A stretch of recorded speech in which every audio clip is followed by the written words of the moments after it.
Santa has agreed to debate himself on this subject. This is a very, very busy time of year for Santa Claus, so he's going to be brief, but they're each going to make an opening statement, a rebuttal, and then a concluding statement. And I hope very much at the end we'll have time to ask questions. They're going to be bringing up some terribly important philosophical questions about the meaning of Christmas. So be thinking about this. We're going to call on some members of the audience to ask some questions at the end. Hopefully Santa will not have to rush off before we get to that. This sort of controversy and the animosity that attaches to it runs entirely counter to the whole spirit and, yes, the true meaning of Christmas. But what is the true meaning of Christmas? Well, simply this. As the days grow short and the weather grows cold, as one year comes to an end and another is about to begin, and even as we realize how fast the days and years of our lives go by, that we stop and think about what really matters to us. It's a time to think about how lucky we are for what we have, and especially for having each other. It's a time to stop and think how far we've come over the course of history on this tiny little planet in the immense vastness of the universe. And how much we need, maybe now more than ever, peace on earth. I'm really glad to be here, and I need to be here so that you can hear that the true meaning of Christmas is that of the love and the sacrifice of a single man. Yes, we're talking about a more than human man, one who's standing right before you folks, because the true meaning of Christmas is me, Santa Claus!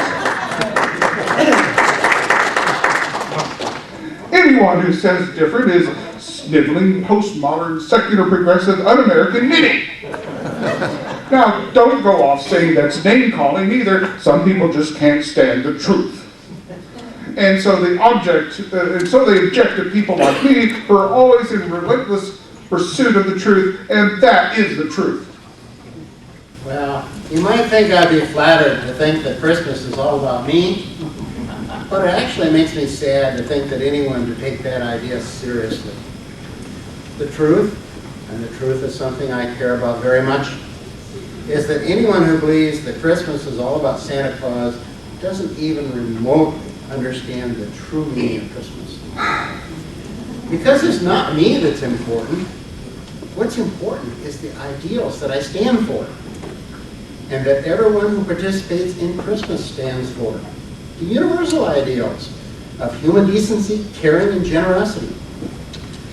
Well, what you've just heard, dear ladies and gentlemen, is typical, again, multicultural, secular, progressive, diversity, nuttiness, in a word, baloney.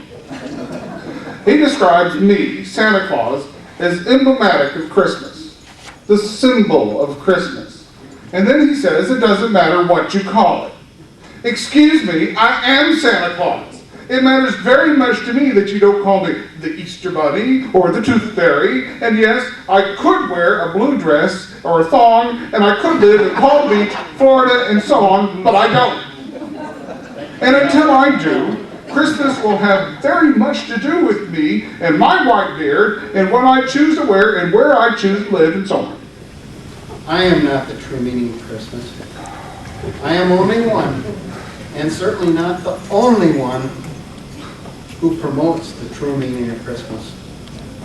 Don't confuse the messenger with the message. The message existed long before I did. You know, people trace me back to St. Nicholas, for example, a Catholic bishop who lived in the 4th century in the town of Myra in modern-day Turkey. But you know, the Vatican never actually made that fellow a saint. And he had nothing to do with Christmas, since the Catholic Church didn't then or ever claim that Jesus was born on December 25th. Bishop Nicholas probably became associated with Christmas because his feast day was December 6th, and because he tried to spread the same message that I do of generosity and love-givingness towards children. There are some people who say that I exist only in the imagination, but if that's true, I still exist in the imagination. And if love and generosity and devotion are also things that you can't weigh or measure, if they too are sort of in the imagination, then it could be that I'm kind of a shorthand for those things. If this is true, then being good could be said to bring the benefits of love and generosity and devotion. Those things are much better than toys, or perhaps toys come from those things after all, because material plenty isn't just the product of greed. And gifts are given for a reason, most of the time out of love, generosity, and devotion. I leave it to you to draw your own conclusions, folks. I hope that we have given you something really to think about. Just remember to ho, ho, ho! Have a Merry Christmas!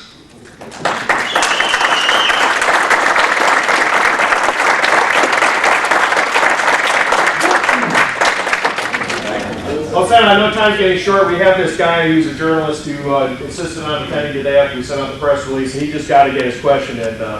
Yeah, Santa's Woody Bernstein here from the Dallas News Press Democrat Republican Gazette reporter. I'm interested in following the money with you guys, and I'd like to know, who's propping you up? Where are you getting all your dough to run this Santa operation? Come on. I think I'll take that one. Oh, that's a good one, young man. I'm very lucky because in my world, money doesn't exist. For how can you put a price on love or generosity or devotion? But go ahead and write something that will make people forget all about the Yes, Virginia, there is a Santa Claus editorial. Christmas is not done being invented yet and probably never will. Thanks so much for coming in, Sam.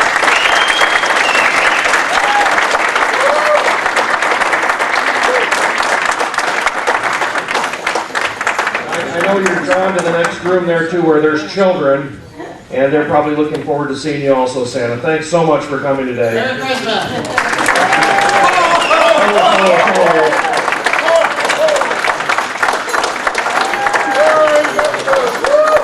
We saw it here first, folks. I don't think Santa has ever debated himself before, especially not on the meaning of Christmas. Wow.